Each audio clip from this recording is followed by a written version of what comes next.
உருவாகிறதா mega கூட்டணி? பாமகவை தொடர்ந்து தேமுதிகவிடமும் பேச்சுவார்த்தை நடத்தவிருக்கும் பாஜக மேலிட பொறுப்பாளர். 2026 சட்டமன்ற தேர்தலோடு திமுகவிற்கு முடிவுரை எழுத வேண்டும் என்று மற்ற அரசியல் இயக்கங்களை தாண்டி தமிழக மக்களும் ஆர்வமா காத்துக்கிட்டு இருக்கிறாங்க. தேர்தல் தேதியை எதிர்நோக்கி பார்த்துக்கிட்டு இருக்கிறாங்க. அந்த அளவிற்கான அராஜகத்தை 4.5 ஆண்டு கால ஆட்சியில இந்த திராவிட மாடல் ஆட்சி செஞ்சிருக்க. எப்படியாக இருந்தாலும் திமுக இந்த தேர்தலில் தோல்வியுறப் போவது உறுதி.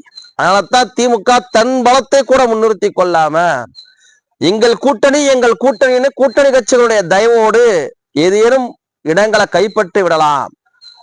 91 2011 மாதிரி எதிர்கட்சி அந்தஸ்தை கூட பெறாமல் போய்விட போறோம்.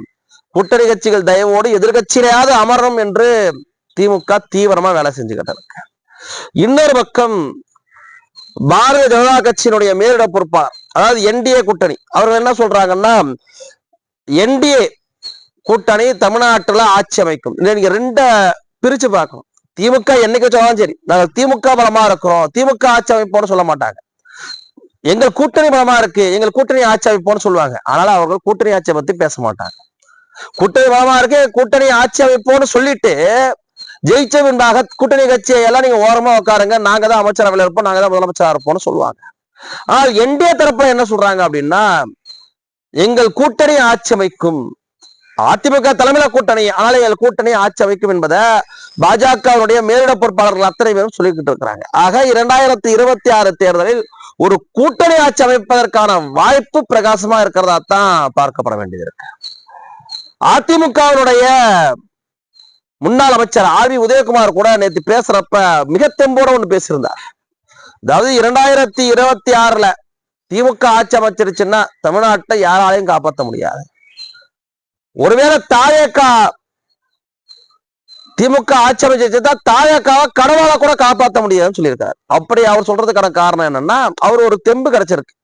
கடந்த சில மாதங்கள்ல திமுக சம்பாதித்திருக்கக்கூடிய கெட்ட பேர் எல்லாம் அவர்களுக்கு அறுவடை ஆகும்னு நினைக்கிறாங்க. அதனால நாங்க ஜெயிச்சுவோம், கூட வந்து சேர்ந்துக்குங்க அப்படின்னு தாவேக்காவுக்கு மறைமுகமாக ஒரு சகிம்சை கொடுக்குறாங்க. நாங்க தான் ஜெயிக்க போறோம், நீங்க தனியா நின்று ஓட்டை கிட்டலாம் பிரிக்காத, அப்படிலாம் ஓட்டை கிட்ட பிரிச்சு திரும்பி திமுக வந்துருச்சுன்னா உன்னை யாராலையும் காப்பாற்ற முடியாதுன்ற ஒரு எச்சரிக்கைய ஆர் வி உதயகுமார் கொடுக்கிறாரா என்கின்ற கேள்வி அதுல இருக்குது. இன்னொரு பக்கம் பாட்டாளி மக்கள் கட்சி பலமா இருக்குது. பாட்டாளி மக்கள் கட்சியினுடைய ஆதரவு இல்லாம அதிமுக பாஜக கூட்டணி வெல்ல முடியாது. பாட்டாளி மக்கள் கட்சி தயவோடுத்தான் போன சட்டமன்ற தேர்தலில் எதிர்கட்சியிலேயாவது அமர முடிஞ்சது. எப்படி 91 2011 திமுகவால எதிர்கட்சியால கூட அமர முடியலையோ, அதே போன்ற ஒரு நிலை வந்திருக்கும். பாமக கூட்டணியில் இல்லைன்னா 10 ஆண்டுகள் ஆட்சி செஞ்சிருக்கிறீங்க, ஒரு ஆளுங்கட்சிக்கு எதிரான மனநிலை இருந்திருக்கும். ஒரு தலைமை, நிரந்தரமான தலைமை, எம்ஜிஆர் ஜெயலலிதா போற மெஜஸ்டிக் லீடர்ஸ் இல்ல, கட்சி சசிகலா அணி டிடிவி அணின்னு பிரிஞ்சு போய் கடந்துருந்துச்சு. ஓபிஎஸ்மே குறுக்கு வேலை பார்த்தாரு. அப்படி இருக்கக்கூடிய சூழலில் கூட அம்மையார் ஜெயலலிதா அவர்களால் கூட எதிர்கட்சியாக இருந்து பெற முடியாத அளவிற்கு, ஆமா 96 ஜெயலலிதா அந்த அளவுக்கு வெற்றி பெறல, 2006 அந்த அளவுக்கு வெற்றி பெறல, அந்த அளவுக்கான வெற்றியை எடப்பாடி பழனிசாமியால் பெற முடிஞ்சதற்கான ஒரே காரணம் பாட்டாளி மக்கள் கட்சியோட கூட்டணி தான். பாட்டாளி மக்கள் கட்சியின் கூட்டணி இருந்தால் மட்டும்தான் 2026 ஒரு என்டிஏ கூட்டணி ஆட்சி அமைக்க முடியும் என்கின்ற கணக்குல பாஜக மிக ஆர்வமாக பாமக தலைவர் அன்புமணி ராமதாஸ் அவர்களை சந்திச்சு பேச்சுவார்த்தை நடத்தினாங்க. பாமக தலைவர் அன்புமணி ராமதாஸ் அவர்களுமே தன்னுடைய முடிவை எதையுமே அறிவிக்காம, ஒரு மாற்றம் இங்க தேவை, திமுகவை இந்த மண்ணிலிருந்து அகற்றப்பட வேண்டும் என்பது மாற்று கருத்து இல்லை. அதே வேளையில் தொண்டர்களிடம் கலந்து ஆலோசித்து அரசியல் சூழ்நிலைகளை ஆராய்ந்து கூட்டணி குறித்து பின்னர் முடிவெடுக்கப்படும் தான் பாமக தலைவர் அன்புமணி ராமதாஸ் அவர்கள் பல தருணங்களை சொல்லிக்கிட்டு இருக்கிறார். பாமக தலைவர் அன்புமணி ராமதாஸ் அவர்கள் மிக தீவிரமாக ஒன்றுல இருக்கிறார். ஆட்சியில் பங்கு, கூட்டணி ஆட்சி, கூட்டாட்சி, அதிகாரத்தில் பங்கு என்பதில் மிக தீவிரமா அவர் இருக்கிறார். அதை நோக்கி அவருடைய பயணம் இருந்துகிட்டு இருக்கு. பாரதிய ஜனதா கட்சி நம்ம ஆட்சி அமைக்கணும்னா பாமக தவிர பாமக நம்மோட வரும்னு நினைக்கிறாங்க. இன்னொரு பக்கம் அதே போன்று தேமுதிக அதிமுக கூட்டணியில இருக்குது. அப்ப தேமுதிகவிடம் நாம் பேச்சுவார்த்தை நடத்தணும். ஒவ்வொரு தொகுதியிலும் வெற்றி வாய்ப்பு 2000-3000 வாக்குகள் வித்தியாசத்துல கூட போயிடக்கூடாது அப்படின்னு பாரதிய ஜனதா கட்சி கருதுது.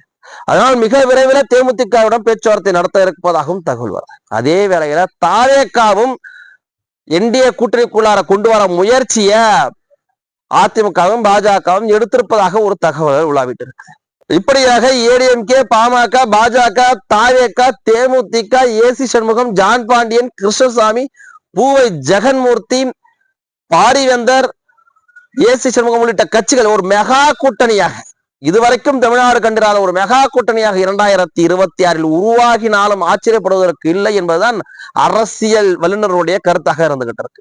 திமுக கூட்டணி, நீங்க திமுக கூட்டணியில் இருக்கக்கூடிய மற்ற கட்சிகள் எல்லாம் கூட்டினா மக்கள் நல கூட்டணி, திமுக பிளஸ் மக்கள் நல கூட்டணி பிளஸ் காங்கிரஸ், அவ்வளவுதான். மக்கள் நல கூட்டணி பத்தி உங்களுக்கு தெரியும். ஏற்கனவே மொத்தமா 6 கட்சி நின்று 5% ஓட்டை எட்டி பிடிக்கல. 6 கட்சி 5% ஓட்டை எட்டி பிடிக்கல. எல்லாருமே 3/4% ஓட்டு உள்ள கட்சிகள் தான். அதுலயும் ஜி கே வாசன் வந்துட்டாருல, இன்னும் எத்தனை வாக்கு இருக்குன்னு தெரியல. அதுலயும் தேமுதிக வச்சா இன்னும் எத்தனை வாக்கு இருக்குன்னு தெரியல. மிச்சம் 3% வாக்குனே வச்சுக்கீங்க. 3% வாக்குனா இவங்க 1% கட்சிகள், 1% கட்சிகள் தான் இப்ப திமுக கூட கூட்டணியில இருந்துகிட்டு இருக்கு. காங்கிரஸ் ஒரு 1% கட்சி வச்சுங்க, 1.5% கட்சிகள் தான் திமுக கூட கூட்டணியில இருந்துகிட்டு இருக்கு. ஆனால் இப்படியான என்டிஏ கூட்டணி ஒரு கூட்டணி அமைக்க முடிவெடுக்கிறாங்களா, இது எல்லாமே ஒரு மிக பிரம்மாண்டமான கட்சிகள். தமிழ்நாட்டுல பல நேரங்கள்ல அரசியல் மாச்சரியங்களை ஏற்படுத்திய கட்சிகள். பாமகவா தனித்து தன்னை நிரூபித்த கட்சி, தேமுதிகவா தனித்து தன்னை நிரூபித்த கட்சி, தாவேகா இளைஞர்கள் சக்தி இருக்கக்கூடிய ஒரு கட்சியாக பார்க்கப்படுது. அதே போல பூவை ஜெகன்மூர்த்தியாக இருக்கட்டும், ஏசி சண்முகமாக இருக்கட்டும், ஜான் பாண்டியனாக இருக்கட்டும், கிருஷ்ணசாமி அவர்களாக இருக்கட்டும், எல்லாருமே அந்தந்த பகுதிகளில் மிக வலுவாக இருக்கக்கூடிய கட்சிகளா இருக்கிறாங்க.